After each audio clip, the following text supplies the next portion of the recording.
ఇది అయిపోయిందా? ఎనికి పక్కది అది అయిపోయింది. ఇది అది అయిపోయింది. షాబమ్మ బాగుంది. ఇది ఇది ఇది ఇది అయిపోయింది. అయిపోయిందా? 18 వరకు అమ్మినా. ఏందన్నా స్వామి పొద్దున్న నుంచి తిరిగి తిరిగి కాళ్ళు నిన్న ఈ బొమ్మలన్నీ అయిపోయినా. పెద్ద బొమ్మ ఎంత అది అది అయిపోయింది. 32,000. అది కూడా అయిపోయిందా? 32,000. ఏందన్నా స్వామి యాదవుడు కొనండి అబ్బా, భూ ఆగలేదండి. పదం పండ స్వామి. సరే పన్న అన్నం తిని వచ్చేసి మళ్ళీ కాలితే చూసుకుందాం పన్న. పన్న నా భాషన్నా ఇంతకు మనకు విగ్రహాలు దొరుకుతాయంటావా లేదన్నా?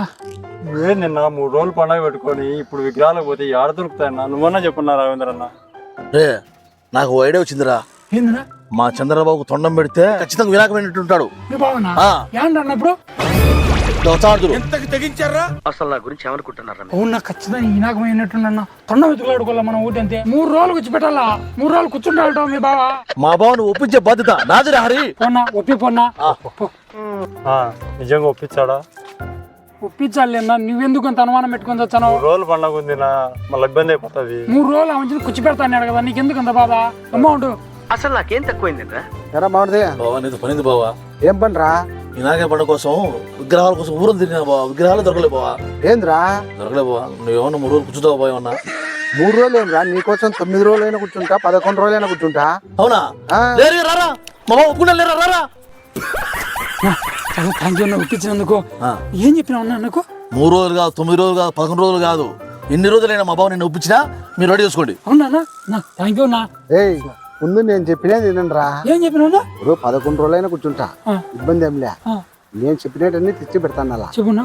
పొద్దున్నే చెరుగడలు, ఎలక్కాయలు, అట్టికాయలు, యాపిల్ కాయలు, ద్రాక్ష అన్ని తీసుకురావాలా. కజ్జికూడాలు, పూర్ణకూడాలు, అదేంటి గడ్లు, ఉండ్రాళ్ళు అన్ని తీసుకొచ్చి పెడతా. అంటే 9 రోజులైనా కూర్చుంటా, 11 రోజులైనా కూర్చుంటావు, 20 రోజులైనా కూర్చుంటా.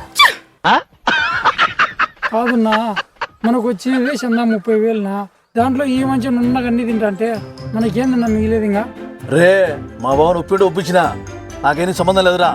అయినా బావా బాగా తిరిగి పండుకోవాలనుకునేవా? ఏం తెలివి బావనిది. ఊరు కూర్చోడని బొమ్మన నేను కాదన్నా, 10,000తో పోయేదానికి 5,000 ఖర్చు పెడుతున్నాం. ఈ చంద్రాన్ని మనం భరాయించలేము, కానీ మట్టి విగ్రహం చేసుకొని మనం పండుగ చేసుకుందాం పన్న. నేను అందుకే రా మట్టి విగ్రహాలనే పూజించాలనే చెప్పింది. మనము మట్టి విగ్రహాలతో పూజిస్తేనే దేవుడు మనల్ని కరుణిస్తాడు. ప్లాస్టర్ ఆఫ్ ప్యారిస్ విగ్రహాలు వాడకూడదని ప్రభుత్వాలు చెప్తున్నాయి. మనం ప్లాస్టర్ ఆఫ్ ప్యారిస్ వాడకూడదు. మనము మట్టి విగ్రహాలు తీసుకుపోయి మళ్ళీ నీళ్ళలో నిమజ్జనం చేస్తే అవి మట్టి కరిగి వాతావరణ కాలుష్యం ఉండదు. కాబట్టి మట్టి విగ్రహాలే వాడుకోవాలని నేను చెప్పడానికి వచ్చినా మీకు. అబ్బా థ్యాంక్స్ అన్న. అయితే మేము మట్టి విగ్రహం చేసుకుంటాం అన్న. చేసుకోండి. ప్లాస్టర్ ఆఫ్ ప్యారిస్ వద్దు, మట్టి వినాయకులే ముద్దు. Subscribe.